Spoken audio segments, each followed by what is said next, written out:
Good morning. This is Rochelle, the Development Director at the NBDA.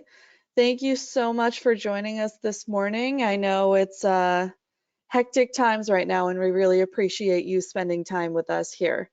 So today we have a really exciting presentation for you. We have Daniel with FireDrum Email Marketing. He is going to give us a uh, really informative talk, and we're really excited. So, Daniel, why don't you take it away? Thanks for being here. Yeah, thanks for having me. It is a good day for a webinar. So, a little bit about FireDrum. We've been helping businesses with digital marketing since 1999, and we developed actually our own email marketing tool. And so, because of that, we've actually kind of split into two different brands, but it's all the same company. So, you'll see at the top here it says FireDrum Email Marketing. That's our app. And then SP Marketing by FireDrum is sort of the managed services division of FireDrum. So I have a really good understanding of how email marketing ties into the rest of your marketing campaigns. And so I kind of wanted to talk a little bit about how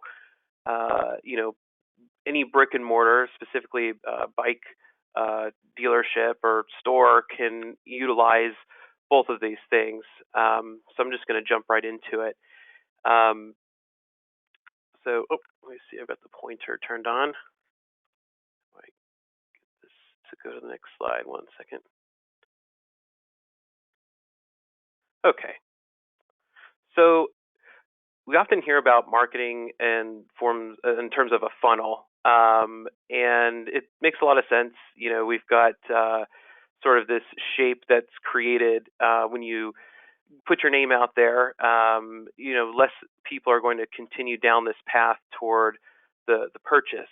But we don't believe that the story ends there at the purchase, and that it actually should take more of an hourglass shape.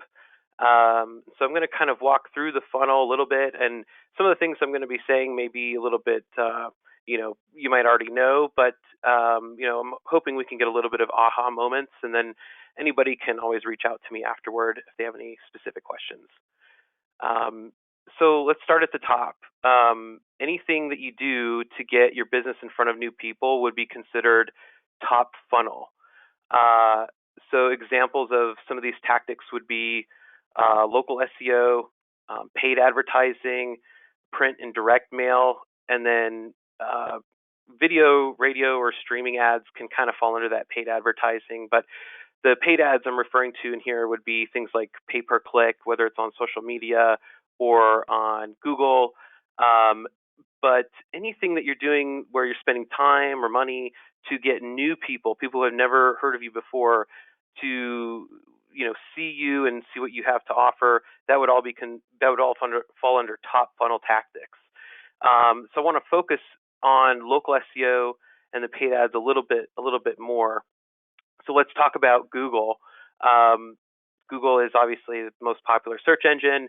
They also have a lot of tools for businesses of all sizes. A lot of them are actually free to sign up for, but navigating them can sometimes be a little bit more complex. So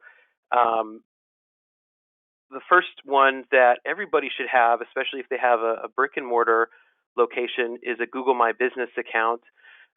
Google My Business is free to set it up, and basically this is how you put your business on Google Maps. This is how you can start collecting reviews on Google, and you can control your business's profile on how it's appearing on Google by signing up and utilizing Google My Business. So here's an example of like a profile. If you Google FireDrum directly, which some people might do, some people might not, but you'll be able to see what the profile looks like. And so there's some key points here. It's showing our location here on the map. It's showing how many Google reviews we have. There's also some buttons directly to the website, directions to us, that type of thing. And then down below, what's really cool is it's showing reviews that we're getting from other sources too. So not only are we collecting Google reviews, but we're getting a lot of reviews on Capterra, which is a software review website. So we have a lot more action there. We also get reviews on G2 and Facebook. And if you if you don't have one of these set up and you Google your own business name, you're probably not going to see this. Now, a lot of people probably aren't going to Google your business's name directly. If they're interested in something that you're selling, that you provide, they're probably going to do more of a broad search. And so I'm going to kind of talk a little bit more about some of these other items that could help with those broad searches. So one of them is Google Merchant Center. Google Merchant Center allows you to upload like your in-store inventory onto Google Shopping. And this is kind of a mixture between paid ads and then organic SEO, because you can pay to promote certain products if you want to, but some products will show up organically just because of the search phrase that was used as well. So you can gain more exposure this way. So let's look at an example here. I Googled bike shop. There's a few things that I want to point out. So here on the side, these are actual bikes for sale, and we see a different stores. There's Dick's Sporting, which is huge, but then there's also a few. I think one that was down here. It's got a store pickup item on here. It's some shop called Pure Cycles.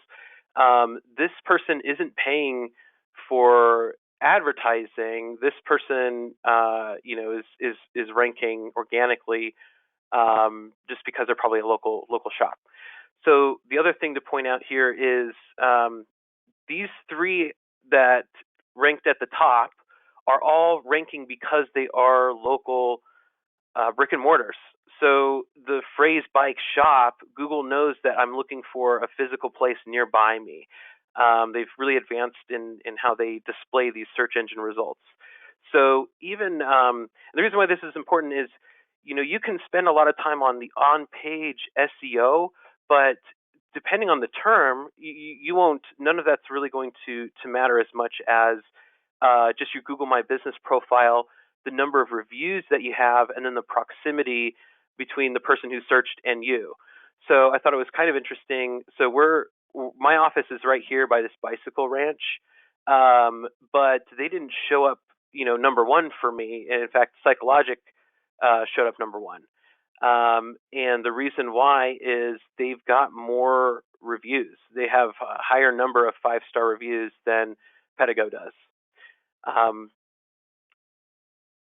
So the next piece, probably heard of, is Google Ads.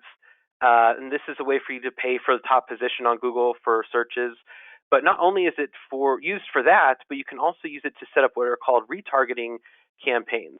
So when someone does visit your site, they get a cookie embedded on their browser, and then you can continue to sort of follow them around the internet with your advertising.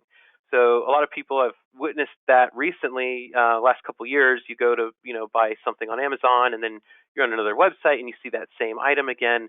You're being retargeted, and Google Ads is where you go to set that up. And then finally, there is a pay per call feature for Google Ads, so you can track who's actually calling a specific number that's routing to your office. So when we look at a search result that actually showed me some ads. I typed in bike parts instead of bike shop. So now that it's bike parts, it's still showing local results, but it did kind of bump it down. There is a paid ad on top here. Notice also that it's a lot more broad. Before, the last search was just this tiny little 5-mile radius. Now we're looking at the entirety of Phoenix. And so these are ranking for various reasons, but the term parts is playing a big part of this. This Trials Superstore, they only have 5 reviews, but they're ranking because they have the term parts in their description. So that goes back to the Google My Business. You want to make sure that you're putting keywords into the description of your business and that you're filling it out completely so that you increase your chances of getting ranked for bike parts or service or repair or custom builds or fittings, whatever it is that you guys specialize in specifically. So just kind of recapping, Google ranks map results based on the keywords, the proximity, the number of views, and also the average review score. So it's not just if it's out of 5 stars, 5 out of 5, but it's an average, and it's better to have a high quantity and quality in general for Google and also for consumers. I know that if I see something that has a 4.5 review rating, but it has 100 reviews versus something that has 5 stars and there's only 2 or 3 reviews, I'm probably going to be more inclined to go with the other product. So one example that I came across that I thought was really interesting when you search bike repair, a few things that I saw. The ad here on the top, this is actually for a parts store. So this company that's paying for this ad is probably actually getting negative clicks. They're losing money because I typed in bike repair. I don't necessarily want to buy the parts, even though of course I will need parts if I want to repair my own bike. But the person searching bike repair isn't looking for the parts. They're looking for the service. So this is potential, negative keywords for this person. The other thing I noticed is that the person ranking on top is actually not even a real bike shop. This is like a freelancer who made a Google My Business account, and he services an area nearby me. And because he has the name Bike Repair in the company name, he's ranking on top versus these actual, brick and mortar bike shops down below. So that's where I think it's pretty important. If someone's looking up bike repair and you guys do that,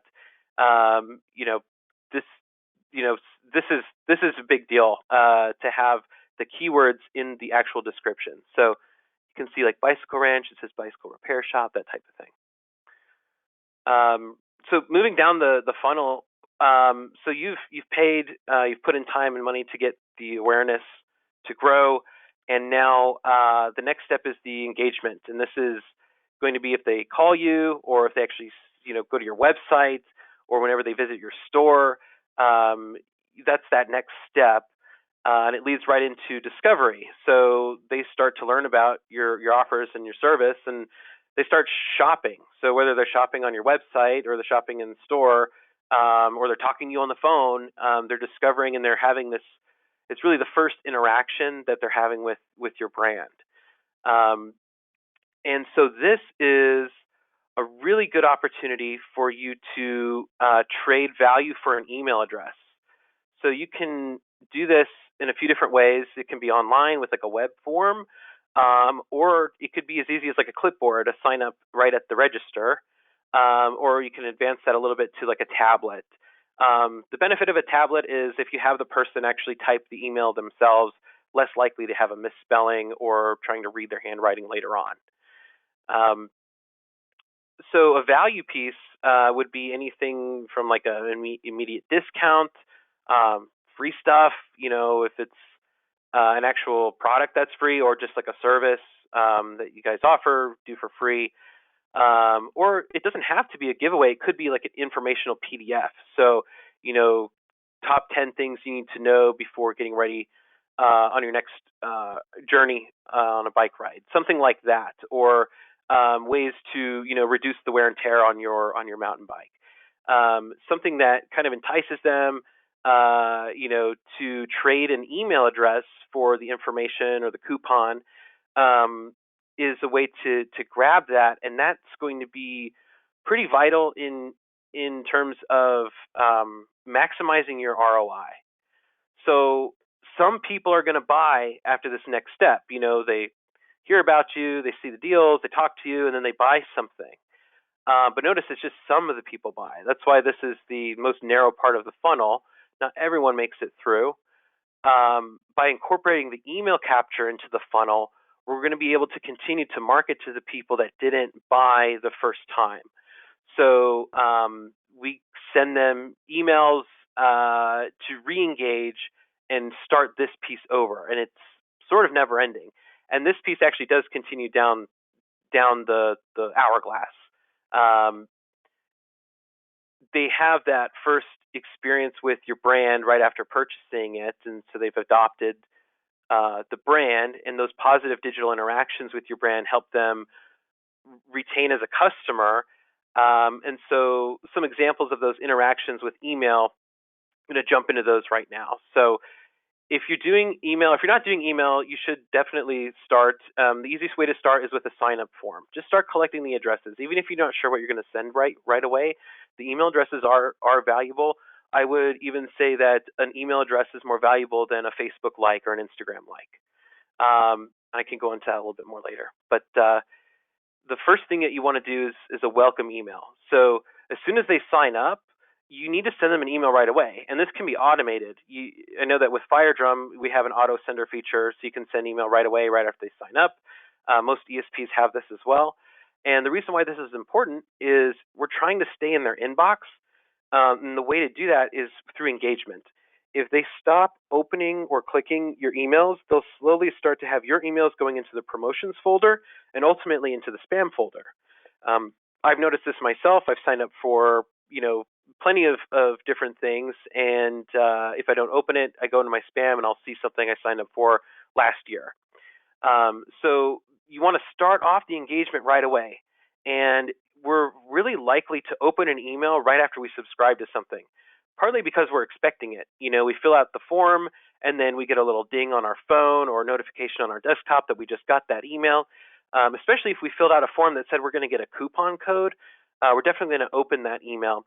And that's going to help with that initial engagement and tell the receiving server that that person wants your emails. They got an email from someone they've never had an email from before, and they opened it right away. It's a good sign.